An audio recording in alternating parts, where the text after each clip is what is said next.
歡迎收聽提神百香果靈修頻道，願神嘅話語成為你嘅導引。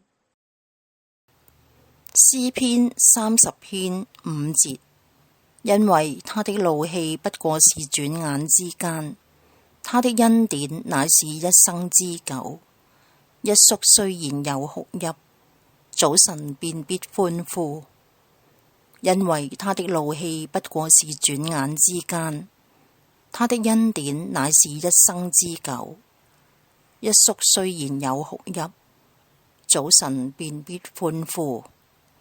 神嘅管教係為着人嘅好處，使我哋喺神嘅聖潔上有份。當人願意向神真誠悔改，神嘅怒氣不過是轉眼之間，哭泣也是短暫，早晨便必歡呼。神嘅恩典乃是一生之久。